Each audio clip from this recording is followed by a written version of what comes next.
அம்பேத்கரும் பூலேவும் பெரியாரும் அந்த அடிப்படையில் பிறப்புக்கும் எல்லா உயிர்க்கும் நாம் எடுத்துக்கொள்ள விட தமிழ் மக்களுக்கான சொத்து தெற்கிலிருந்து இப்படி ஒரு தரவு கிடைக்காத நிலையில், அதாவது முந்தைய ஆட்சி இதற்கு மிகவும் சப்போர்ட் பண்ணிச்சு. திராவிட முன்னேற்ற கழக அரசு தான் அதற்கு ஃபண்டு ஒதுக்கி ஒரு பேசுகிறாங்க. தூர்ந்தாரத்தெல்லாம் இவர்கள் ஒரு proxy of the BJP government Tamil மக்களுக்கான உழைக்க மக்களுக்கான இஷ்யூ. அதுதான் இப்போ இன்னைக்கு பாஜக இது பார்ப்பனிய திணிப்பு, இந்தி திணிப்பு, சமஸ்கிருத திணிப்பு, சாதி தீண்டாமை அடுக்கு.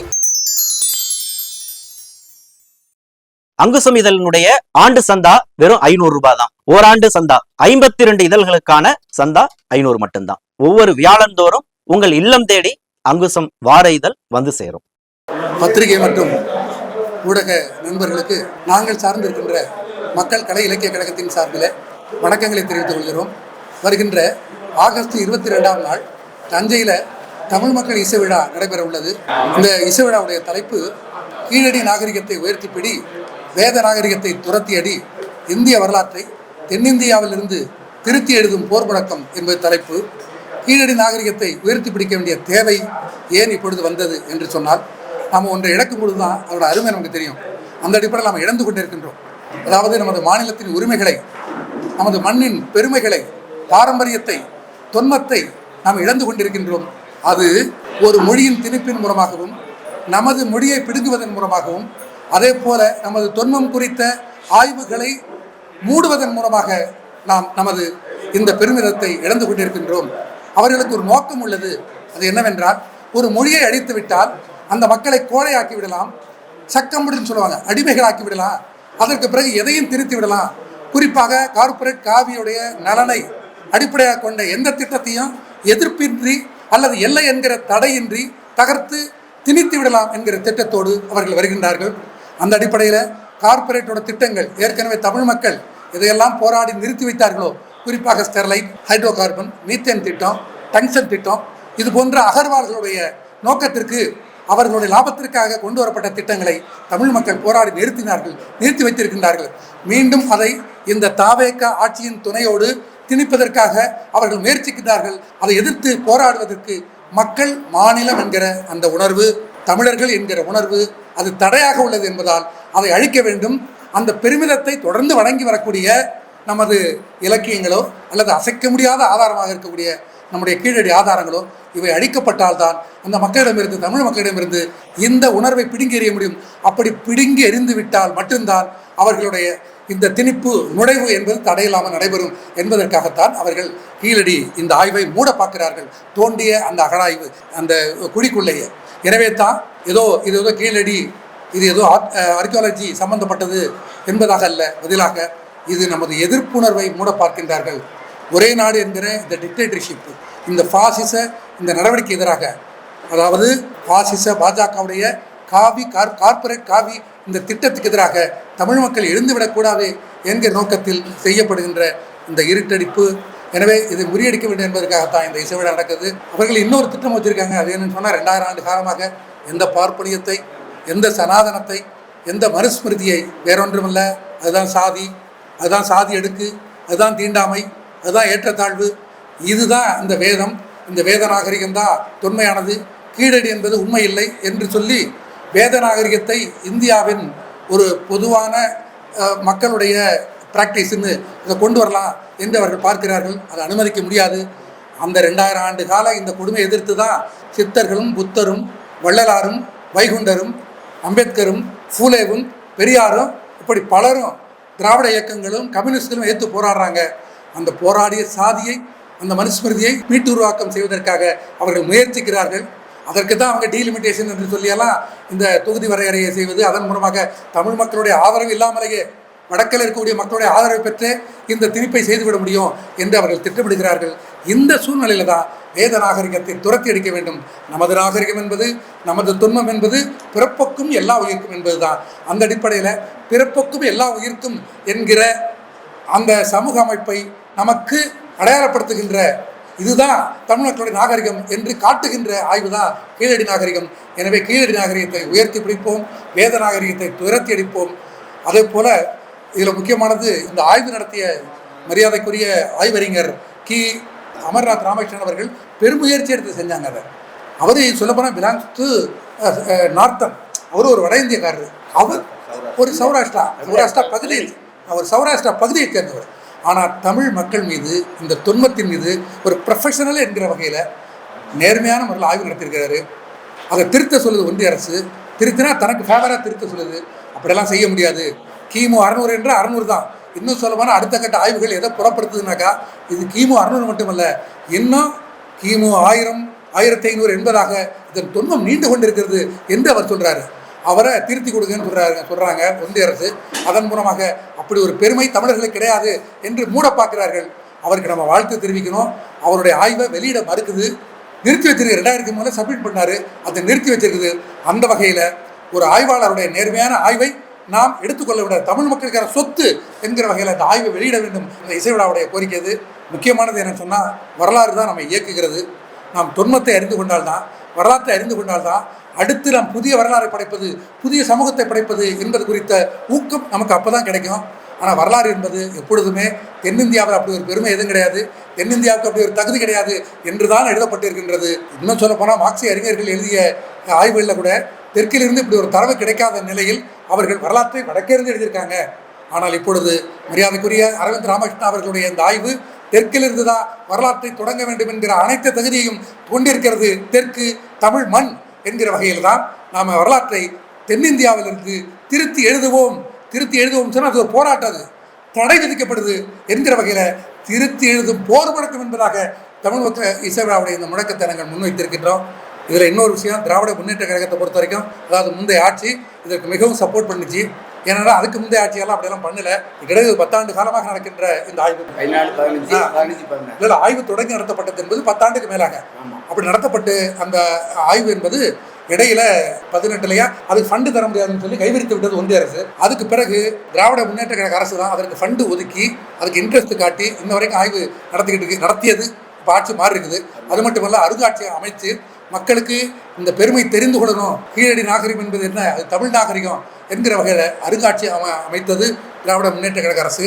அதே போல் இது எதுவும் சிதைந்து விடக்கூடாது. இயற்கையின் மூலமாக மழை பெய்தோ அல்லது வேறு ஏதாவது இந்த சிதைந்து போய் அல்லது தூர்ந்து போய், ஒரு பேசுகிறார்ல தூர்ந்த அரசெல்லாம் முந்தைய அரசு சொன்னார்ல, இப்போ தூர்ந்து போகாமல் பாதுகாத்தது தமிழருடைய மரபையும் தொன்மையையும் பாதுகாத்தது முந்தைய அரசு இருக்கிற வகையில் நன்றி கடன் பட்டிருக்கிறோம். அந்த வகையில் இருக்குது. ஆனால் அதே கண்ணோட்டத்தில் தமிழக வெற்றி கழகம் தமிழை அதில் முன்னோட்டாக வைத்திருக்கக்கூடிய கட்சி என்ன செய்ய போகுதுன்னு தெரியல. வெறுமனே இந்த காட்சியகத்துக்கு போய் பார்த்துட்டு வந்தாங்க. ஆனால் அதுக்கு பிறகு இப்போ என்ன நடக்க போகுதுன்னு தெரியல. எங்களுக்கு தெரிந்த பொறுத்த வரைக்கும் இவர்கள் வந்து ஒரு ப்ராக்சி ஆஃப் தி பிஜேபி கவர்மெண்ட்டுடைய ஒரு பதிலி அரசாக தான் இருக்கிறாங்க, பப்பேட்டாக இருக்கிறாங்க என்கிற வகையில் பார்ப்போம் என்ன செய்ய போகிறாங்கன்னு சொல்லி. ஏன்னாக்கா பல விஷயங்கள் ஒன்றும் இல்லை, மக்களுடைய உணவு முறை, இஸ்லாமிய மக்களுடைய உணவு முறை குர்பான் பண்ணக்கூடாதுன்னு சொல்லி அதுக்கு தடை விதித்த பொழுது இந்த அரசு ஒன்றும் பண்ணலை.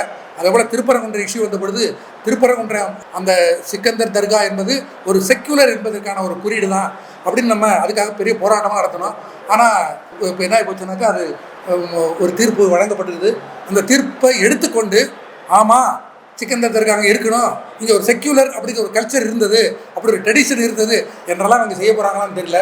அதற்கு பதிலாக என்ன செஞ்சாங்கன்னாக்கா, அந்த உண்மையை பறைசாற்றுகின்ற திருப்பரங்குன்ற ஃபைல்ஸ் என்கிற ஆவணப்படத்தை அவர்கள் திரையிடுவதற்கே தடை விதித்தார்கள். இப்படி நடந்து கொண்டிருக்கும் பொழுது கீழடி ஆய்வை பாதுகாக்கின்ற இந்த பொறுப்பை, கடமையை தாவேக அரசு எடுத்துக்கொள்ளுமா என்கிறது எங்களுக்கு சந்தேகம்தான். இப்படியெல்லாம் இருக்கிறது. அந்த வகையில் இவர்கள் அரசு என்பது ஒரு எக்ஸ்டர்னல் சப்போர்ட் தான். இது மக்களுக்கான இஷ்யூ, தமிழ் மக்களுக்கான, உழைக்கும் மக்களுக்கான இஷ்யூ.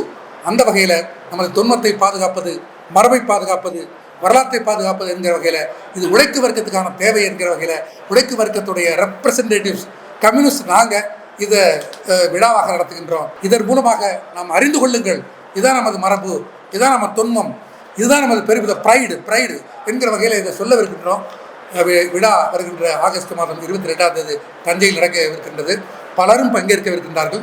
இந்த செய்திகளை சொல்லுகின்ற பல ஆளுமைகள், பல இயக்கத்தை சேர்ந்தவர்கள், பல ஆய்வாளர்கள் என்கிற வகையில் பங்கேற்பதற்கு நாங்கள் முயற்சி எடுத்துக் கொண்டிருக்கின்றோம். இறுதிப்படுத்தப்படலை.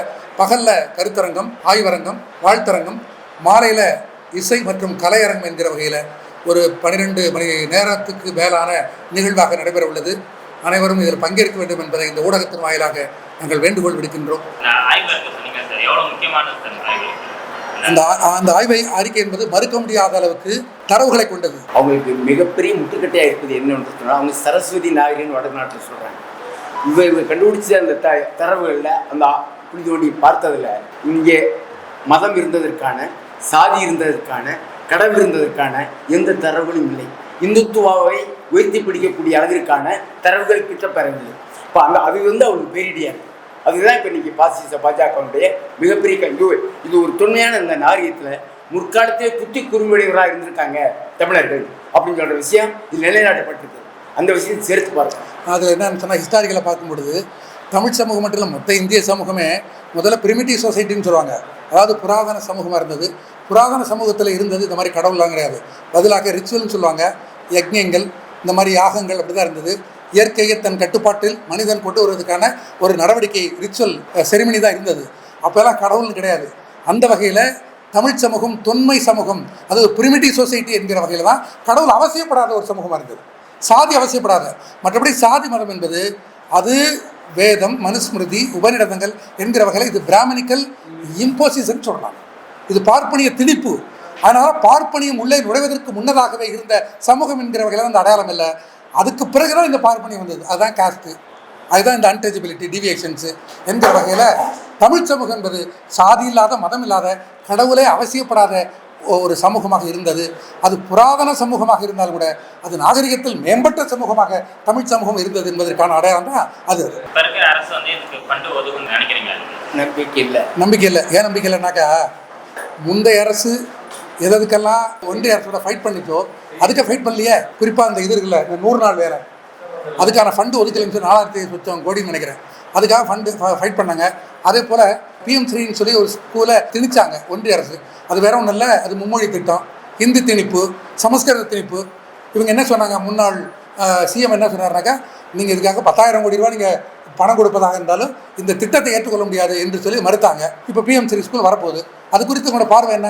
அதுக்காக என்ன ஃபைட் பண்ணுறாங்க? அந்த வகையில் என்ன நடக்கப் போகிறது என்று சொன்னால், ஒன்றிய அரசுடைய எல்லா திட்டங்களையும் இவர்கள் ஏற்றுக்கொள்ளப் போகிறார்கள். இதுதான் நடக்க போகுது.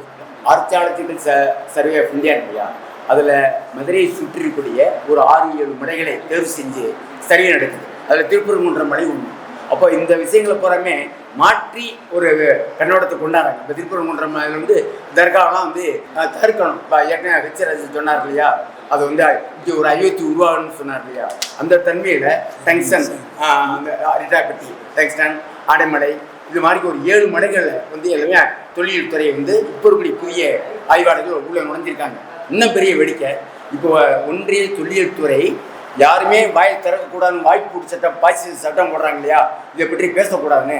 அந்த அந்த வேலையில் கூட இவர் என்ன செய்யறாங்க, அமர்நாத் கிருஷ்ணா போன்றவர்களெல்லாம் அவங்களுடைய வாயை அடக்குவதற்கு பார்க்குறாங்க. ஆனால் உண்மையான விஷயம், உண்மையான தொன்மையை பற்றி வெளியே கொண்டாடக்கூடாதுன்னு தான் அவருடைய திட்டமாக இருக்குது, நோக்கமாக இருக்குது. இப்போ அவசரமாக ஒரு ஒரு ஆணை பிறப்பிக்கப்பட்டதாக தி பிரிண்ட் என்கிற பத்திரிகை படித்தபோது ஒரு செய்தி அதிர்ச்சியாக இருக்குது. அது என்னன்னு சொன்னாக்கா, UPSC தேர்வு பெற்றவர் தான் மரியாதைக்குரிய அரவிந்த் ராமகிருஷ்ணன் அவர்கள். அதில் UPSCயுடைய அந்த கிளாஸ் 72 என்ன சொல்லுதுனாக்கா, இப்படி ஆய்வாளர்கள் தங்களுடைய ஆய்வின் கருத்துக்களை தடையில்லாமல் தெரிவிக்க முடியும் என்பது தான். ஆனால் அதற்கு மாறாகவும் அதே மாதிரி கான்ஸ்டிடியூஷன் சொல்லுதியா 1901 கருத்துரிமை, பேச்சுரிமை, அதை தடுக்கின்ற வகையில் இப்போ இந்த ஆர்கியாலஜி சர்வே ஆஃப் இந்தியா அது ஒரு ஆணையை பிறப்பித்ததாக இந்த செய்தி சொல்லுது. அது என்னன்னு சொன்னாக்கா, ஆய்வாளர்கள், அந்த ஆய்வுத்துறையில் இருக்கக்கூடிய அத்தாரிட்டி யார் ஒதுக்கப்பட்டிருக்காங்களோ அவங்கள தவிர மற்ற எவரும் பொதுவில் பத்திரிகைகளுக்கு செய்தி சொல்லக்கூடாது. அப்படி செய்வது என்பது கிரிமினல் அஃபென்ஸ் அது என்று சொல்லி அவங்க சொல்லியிருக்காங்க. 1964 CCSன்னு நினைக்கிறேன், CCSுடைய அந்த சட்டத்தை கோட் பண்ணி அவங்க சொல்கிறாங்க, இது மிக மோசமான வயலேஷன் ஆஃப் கான்ஸ்டிடியூஷன். அது அந்த வகையிலேயே நாங்கள் இதை பதிவு செய்ய மாட்டோம்.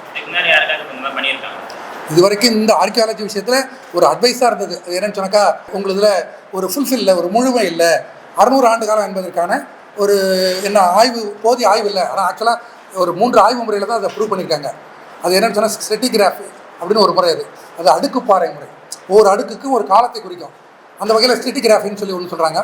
ரெண்டாவது ஆக்சிலரேட்டட் மாஸ் ஸ்பெக்ட்ரோகிராஃபின்னு சொல்கிறாங்க. அதாவது நிறமாலை முறையில், அதன் முறையில் ஒரு பரிசோதனை முறை. மூன்றாவது கார்பன் டேட்டிங். அது ஒரு உயிர் வாழ்ந்ததற்கான காலத்தை குறிக்கக்கூடிய கார்பன் டேட்டிங் முறை. இதுதான் இந்த மாதிரி விஷயத்தை முடிவு செய்வதற்கான ஒரு பரிசோதனை முறை.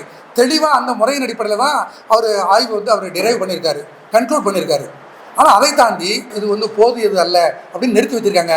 அது காரணம் அதுவும் அல்ல, பதிலாக அது வெளியிடப்பட்டால் அவர்கள் இருக்கிறாங்கல்ல வேத நாகரிகம், அதுதான் தொன்மையானது, வேத நாகரிகம் எதை சொல்கிறதோ, எந்த சமூக அமைப்பு, சாதி, தீண்டாமை, அடுக்கு, இதை அவங்க நிறுவ பார்க்குறாங்க. அதுக்கு பெரிய தடையாக இருக்குது என்பதுதான் இந்த கார்ப்பரேட் காவி இன்ட்ரெஸ்டட் பிஜேபியோடைய நோக்கம். அதுபோக சிவகலை, ஆதிச்சநல்லூர் இது போன்ற தென் தமிழகத்தில் நிறைய தரவுகள் கிடைச்சிருக்கு. 5000 ஆண்டுகள் முன்னாடியே போகக்கூடிய அளவுக்கான தொன்மையை வந்து பறைசாற்றக்கூடிய அளவுக்கான கண்டுபிடிப்புகள் நடந்துக்கிட்டு இருக்கு. அதை முந்தைய அரசு அதை வேகமாக பண்ணிச்சது. இப்போ எல்லாமே முடக்கப்பட்டிருக்குது. புதிய அரசு என்ன செய்யுங்கிறத பொறுத்து பார்ப்போம். இந்த கீழடி ஆய்வில் தமிழ் எழுத்து முறை கண்டுபிடிக்கப்பட்டிருக்கிறது தான் ரொம்ப முக்கியமான விஷயம். பானை ஓடுகள்லையும் சாதாரண அங்கே கிடைக்கக்கூடிய சின்ன சின்ன பொருள்கள்லையும் குறியீடு முறையை தமிழ் பிராமி எழுத்து, தமிழ் எழுத்துன்னு சொல்லக்கூடிய அந்த எழுத்துக்கள் குறியீடு வந்திருக்குது. இன்னும் தோழ சொன்ன மாதிரி மற்ற ஆய்வுகளில் அது இன்னும் 1100 ஆண்டுகளுக்கு பின்னால் போகும் அப்படின்றது சொல்லப்படுது. இது அவருடைய சமஸ்கிருதத்துக்கு இப்படி ஒரு வரலாறு கிடையாது. அதனால் இதை எப்படியாவது மூடி மறைக்கணும், இந்த குழியில் போட்டு புதைக்கணுன்றது அவங்களுடைய நோக்கமாக இருக்குது. இப்போ நீங்கள் சாதாரணமாக ஒரு ஆய்வுன்னு எடுத்துக்கிட்டிங்கன்னா 2 அடி 3 அடியில் எடுத்திங்கன்னா இப்போ வெறும் பிளாஸ்டிக் குப்பையாக கிடைக்கும். அதுக்கு கீழே எந்த அளவுக்கு கீழே தோண்டி பார்க்குறோமோ அந்த அளவுக்கு தான் தொல்லியல் நமக்கு கிடைக்கும். அதுமாதிரி ஆய்வுகளை செய்ய விடாமல் தடுப்பது, அமர்நாத் ராமகிருஷ்ணாவுக்கு இவ்வளவு பெரிய தொந்தரவுகள் கொடுத்தது எல்லாம் இந்த நோக்கத்தில் கொடுக்கப்பட்டது. இதையெல்லாம் நாம் கணக்கில் எடுத்துக்கிட்டு கீழடி நாகரிகத்தை உயர்த்தி பிடிக்க வேண்டும், வேத நாகரிகத்தை துரத்தி அடிக்க வேண்டும் என்ற முழக்கத்தை முன்வச்சு தான் நம்ம இதை எடுத்துகிட்டு போகிறோம். இதை பத்திரிகையாளர்கள் இதற்கு உதவி செய்ய வேண்டும்.